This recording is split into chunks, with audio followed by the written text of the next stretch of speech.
Bonjour, c'est jeudi Mokolo Malam. Un très bon jour que le Seigneur nous donne avec la parole de Dieu, Jérémie 6, verset 11 jusqu'au verset 20. Je suis plein de la fureur de l'Éternel. Je ne puis la contenir. Répands-la sur les enfants de la rue et sur les assemblées des jeunes gens. Car l'homme et la femme seront pris. Le vieillard est celui qui est chargé de jour. Leurs maisons passeront à d'autres, les champs et les femmes aussi, quand j'étendrai ma main sur les habitants du pays, dit l'Éternel. Car depuis le plus petit jusqu'au plus grand, tous sont avides de gain. Depuis le prophète jusqu'au sacrificateur, tous usent de tempérer. Ils pensent à la légère de la plaie de la fille de mon peuple. Paix, paix, disent-ils, il n'y a pas de paix. Ils seront confus, car ils commettent des abominations. Ils ne se réjouissent pas, ils ne connaissent pas la honte. C'est pourquoi ils tomberont avec ceux qui tombent. Ils seront renversés quand je châtierai, dit l'Éternel. Ainsi parle l'Éternel. Placez-vous sur les chemins. Regardez et demandez quels sont les anciens sentiers. Quelle est la bonne voie? Marchez-y et vous trouverez le repos de vos âmes. Mais ils répondent, nous n'y marcherons pas. J'ai mis près de vous des sentinelles. Soyez attentifs au son de la trompette. Mais ils répondent, nous n'y serons pas attentifs. C'est pourquoi écoutez, nations, sachez ce qui arrivera. Assemblée des peuples. Écoute, terre, voici je vais faire venir sur ce peuple le malheur, fruit de ses pensées. Car ils n'ont point été attentifs à mes paroles. Ils m'ont méprisé, ils ont méprisé ma loi. Ai-je besoin de l'encens qui vient de Saba, du Séba, du roseau aromatique d'un pays lointain? Vos holocaustes ne me plaisent point et vos sacrifices ne me sont point agréables, dit l'Éternel. Amen.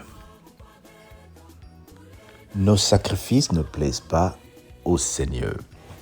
Nos holocaustes ne plaisent pas au Seigneur. Nos jeûnes ne plaisent pas au Seigneur. Nos cultes ne plaisent pas au Seigneur. Alors nos prières ne plaisent pas et n'arrivent plus au Seigneur.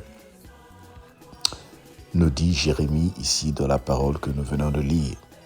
Nous avons l'impression que souvent nous perdons le temps lorsque nous faisons des veillées de prière.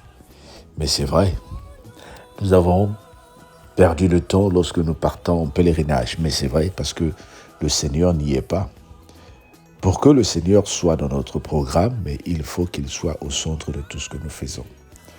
Nous sommes par exemple en train de préparer Londres. Et tu es en train de venir à Londres. Pourquoi viens-tu à Londres? Est-ce qu'il n'y a pas d'église à Paris? Pourquoi vas-tu à Londres? Est-ce qu'il n'y a pas d'église en France ou en Afrique ou dans les pays où tu es?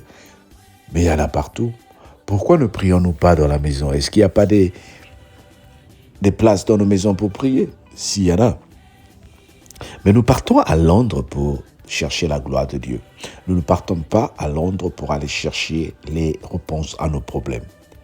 Bien-aimé, lorsque tu vas dans une réunion de prière, pour que ton sacrifice que tu as fait, le fait que tu allais dormir, par exemple, nous qui prions la nuit très tard, le fait que tu allais dormir, tu as accepté de prier, ne viens pas pour prier parce que tu as besoin des choses, mais viens parce que tu es en train de donner la gloire à Dieu. Est-ce que tu comprends? Que les gens comprennent que toi, tout ce que tu fais, c'est pour donner la gloire à Dieu. Et le reste, le Seigneur va te l'accorder.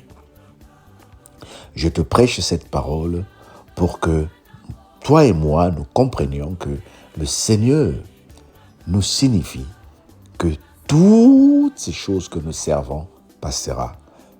Il dit, regardez la ville. Les femmes sont passées, les hommes sont passés, mais le nom de Dieu est resté. Il y a aujourd'hui des hommes puissants qui ont dominé ce monde, qui ont eu beaucoup d'argent, que tu as peut-être connu dans ton enfance, les gens que tu appelais les hommes riches. À l'époque, il y a un monsieur qui nous faisait rire, qui disait, mais ceux qui ont faim, expliquez-moi un peu. La faim vient d'où? Comment la faim fait? Donc ce monsieur n'a jamais eu faim parce qu'il n'a que du bonheur. Mais ces choses-là sont passées. On a vu ces gens qui sont très riches, mais qui, dans les derniers jours, ne pouvaient même pas lever la main pour prendre du paracétamol parce qu'ils étaient tellement malades. Donc, ces choses vont passer. Et il faut que nous réalisons que c'est tout ce que nous cherchons, c'est la gloire de Dieu. Alors, bien-aimé, dis avec moi, c'est la gloire de Dieu. Dis avec moi, c'est la gloire de Dieu. Je vais à Londres pour la gloire de Dieu. Je fais mes prières pour la gloire de Dieu. Lorsque tu élèves le nom de Dieu, lorsque tu le mets au centre de tout ce que tu fais, le Seigneur sait de quoi tu as besoin. Le Seigneur sait que ta maison doit être garnie, ta maison doit être bénie, que ta vie doit être bénie. Et tu verras que ta vie va changer, bien-aimé. Je t'encourage juste pour dire que nous sommes appelés à donner la gloire de Dieu. La gloire de Dieu. Dis avec moi, ce jeudi, je donne gloire à Dieu. Dis avec moi, ce jeudi, j'élève Jésus dans ma vie. Proclame le nom de Jésus. Publie que Jésus est Seigneur et Sauveur. Dis au monde que Jésus est ma vie. Ne dis pas au monde, mes enfants sont ma vie. Ne dis pas au monde, mon mariage est ma vie. Dis, Jésus est ma vie. Bien sûr, à ne pas faire comme cette femme que je vois qui est en train de brasser la photo de Jésus partout. C'est pas ça. Ça, c'est l'idolâtrie. Nous voulons juste déclarer au monde que Jésus est notre vie. Que la gloire de Dieu soit dans ta vie et que tu vives la parole de Dieu. Que le Seigneur te bénisse au nom de Jésus. Amen. Sois béni, bien-aimé. Que la grâce de Dieu se manifeste dans ta vie. Bye bye.